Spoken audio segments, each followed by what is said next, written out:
तो मुझे आपको काम सौंपा गया है, जो वैकेंसीज की डिटेल थी, सब्जेक्ट्स की डिटेल थी, कब पूरे भरने हैं, डॉक्यूमेंट्स क्या चाहिए, वो सब अपने अपने काम थे। मुझे काम दिया गया टारगेट बैच। टारगेट बैच का मतलब क्या है? जैसे कि आपको स्टार्टिंग में बताया जाता है कि वैकेंसी से जीरो से शुरू करने से लेकर सिलेक्शन तक पहुंचने के अलग अलग फेजेस आपके आते हैं, है ना। अभी जैसे आपने मेडल भी देखे, तो जिन बच्चों के बैच कंप्लीट हो चुके हैं वो बच्चे अपनी टेस्ट दे रहे हैं, उनके भी मेडल आ रहे हैं। तो टारगेट का उन बच्चों के लिए टारगेट बैच है जिनका रेगुलर बैच जो है क्लास का वो कंप्लीट हो चुका है और अभी वो वैकेंसी के टारगेट फेज में है। उस टाइम बैच पूरा होने के बाद उनको जो चैलेंजेस आते हैं, उन चैलेंजेस को पार करने में, उन चुनौतियों को जीतने में उनकी हेल्प करने के लिए टारगेट बैच का प्लान कर रहे हैं। तो उसका थोड़ा सा करिकुलम मैं आपको बता देता हूँ। तो इस बार जो हम टारगेट कर रहे हैं, मेन हमारा टारगेट बस एक साल।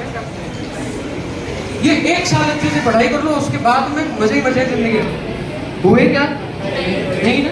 बस ऐसे ही जिंदगी ऐसी चलेगी, ठीक है। तो अभी अभी जो बातें आपको 100 क्रॉस करने के बाद में बताई जाती है, हो सकता है कि आपका 20-25 होगा तब आपको और हिसाब से बताई जाएंगे। शुरू वाला मिलेगी नहीं, आपको टेंशन मतलब ऐसा हो जाएगा वैसा हो जाएगा, ये बस आप तो लगे रहो। जब शुरू करवाना होता है ना, बच्चों को तैयारी शुरू करवानी होती है, तब उनको मोटिवेट करना पड़ता है कि भाई ऐसे ऐसे ये ऐसे सिलेक्शन होगा, ऐसे होगा, जिंदगी बदल जाएगी, कितना भला हो जाएगा, ऐसे शुरू कर लेते हो। जब आपका स्कोर 145 पहुंच जाता है ना, तब उनको डिमोलाइज करना पड़ता है।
आपको फॉलो करना पड़ेगा।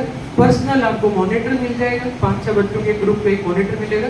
मॉनिटर वो होगा जो ऑलरेडी अच्छा स्कोर लेके बैठा है, जो सिलेक्शन जिनका हो चुका है, वो मॉनिटर्स होंगे, ठीक है। तो जो जब आप शुरू करेंगे के स्टेज में, ऑलरेडी वो लोग उस स्टेज से निकल चुके हैं, उनको पता है यहाँ से कैसे निकलना है, किन चीजों पे फोकस करना है, किन पे नहीं करना है, ठीक है। तो वो अच्छे से आपको गाइड भी कर पाएंगे। ये सारे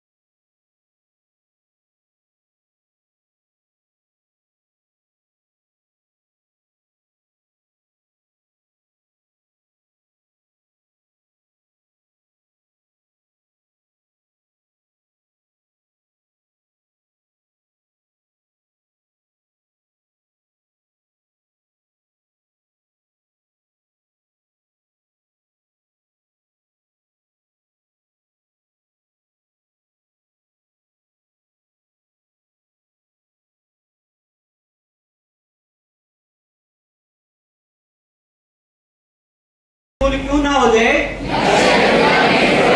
परिस्थिति चाहे कितनी प्रतिकूल क्यों ना हो जाए, परिस्थिति चाहे कितनी प्रतिकूल क्यों ना हो जाए, ये बात आज बैंक की वैकेंसी जाती है। अभी अगर मैं बात करूं आईबीपीएस की, तो मोस्टली वैकेंसीज के फॉर्म भरने की जो डेट थी सबकी चली गई। अभी आईबीपीएस पीओ का प्री एग्जाम होने वाला है, फिर उसके कुछ दिन बाद उसका मेंस एग्जाम होगा। तो बैंकिंग के एग्जाम के लिए हम लोगों को फिक्स शेड्यूल के हिसाब से अपने फॉर्म फिल करने और उसको अच्छे से क्वालिफाई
लोगों के लिए जो अपनी चीजों को सेक्रीफाइस करते हैं वो उन लोगों को पता है।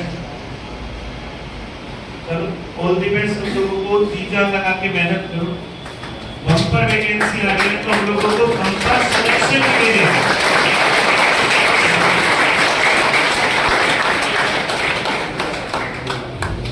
मैं आपको एक बढ़िया पढ़ाई के लिए बता रहा हूँ कि या तो आपको पावर नैप आनी चाहिए, अगर वो नहीं लेनी आती तो रात को फुल नींद लिया करो आराम से, क्योंकि अगर तुम ऐसे नींद से हाँ एग्जाम टाइम आ रहा हो, महीना ही बचा है, 10 दिन बचे हैं, 15 दिन बचे हैं, तो तुम्हें टेंशन लेने की जरूरत नहीं है। अगर वास्तव में तैयारी करे होंगे ना तो नींद अपने आप उठ जाती है, उस समय फिर तुम्हें आती ही नहीं है।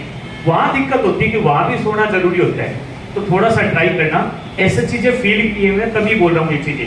बहुत बार लोगों को समझाते तो थे, पर जब तुम लोगों को भी बीतेगी तब पता चलेगा कि सर ये चीज ऐसे बोल रहे थे। तो नींद जरूरी है, ध्यान रखना है, नींद लेना ये एक बहुत बड़ा टॉनिक है तुम्हें पढ़ाई के लिए। क्योंकि कई बार बोलते हैं सर पढ़ते तो खूब है, कई बच्चे ऐसे भी देखे होंगे दिन में 15-15 घंटे पढ़ते, कई ऐसे भी थे 5 घंटे पढ़ते, फिर भी नंबर उस 15 वाले से ज्यादा लाते हैं। वो ये होता है कि यहाँ अपने पास है दिमाग में गई कितनी बातें। सिर्फ पढ़ने से सिलेक्शन नहीं होगा, आपने क्या पढ़ा, कितना आपके याद रहा, ये भी इंपॉर्टेंट है। तो थोड़ा सा इस चीज पे भी ध्यान दिया करो। नेक्स्ट अपने पास देखते हैं, सीएचएसएल की बात कर रहे थे, एच क्वालिफिकेशन।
जो आए हैं अभी तक मेरे इस सफर पर, साथ तभी छोड़ा है जब उनके सपने हुए हैं साकार। मैं अकेला बिब्लियोफाइल अपने आप में कुछ भी नहीं, मेरे साथ मेरी ये पूरी टीम है। डायरेक्टर राकेश सर ने इस संस्था का निर्माण कर कितने बच्चों का भविष्य बना दिया, उनके सपने साकार कर। अब बात करते हैं एमडी वेद सर की। जब भी आई है बच्चों को कोई दिक्कत, सॉल्यूशन देते हैं वो झटाझट। टाइम से क्लास में आना है और आज क्या क्या आपको पढ़ना है, इसका जिम्मा हमारे नेवी सर ने अपने कंधों पर ले रखा है।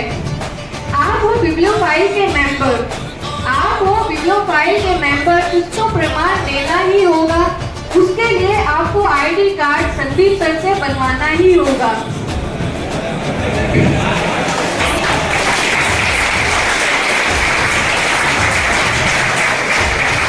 आ गया कुछ अर्जेंट काम, तो एप्लीकेशन को सबमिट करनी ही होगी। उसके लिए आईडी स्टेटस तो मुझसे ही लेनी होगी।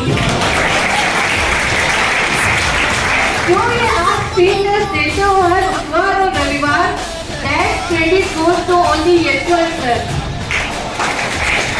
पेपर देने के बाद जिसका रहता है आपको इंतजार, वो लक्ष्मण सर ही है जो करते हैं आपका रिजल्ट तैयार।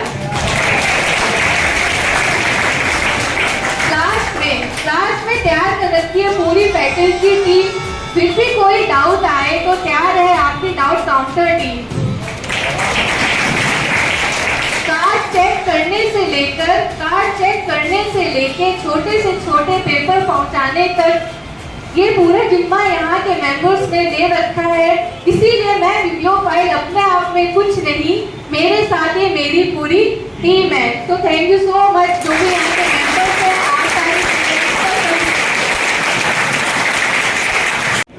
उसका भी सबसे क्रूशियल टाइम कौन सा होगा? यही हो, क्योंकि जो रूरल एरियाज के लोग हैं उनको मालूम है कि 30 त्योहार बावड़ी ले डूबी गणगौर, होली के बाद में गणगौर का फेस्टिवल आता है, तो उसके बाद तो सारे जो आयोजन है वो जाते हैं बंद। और जो 30 का मेला आता है अभी शुरुआत हो चुकी है, उसके बाद जितने भी मांगलिक कार्य है जब और आगे परमवीर सिंह ने सेकंड रैंक के साथ सिल्वर मेडल क्वालिफाई किया है। परमवीर सिंह आया है।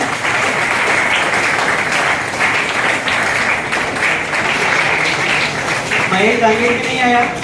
महेश जांगीर का एवरेज स्कोर है 133, बहुत अच्छा स्कोर है। और इसी सीरीज में आगे है राहुल साहू। राहुल साहू ने 4th रैंक के साथ ब्रॉन्ज मेडल क्वालिफाई किया है। ठीक है, ब्रॉन्ज मेडल बनाई के साथ 104 नंबर के साथ ब्रॉन्ज मेडल क्वालिफाई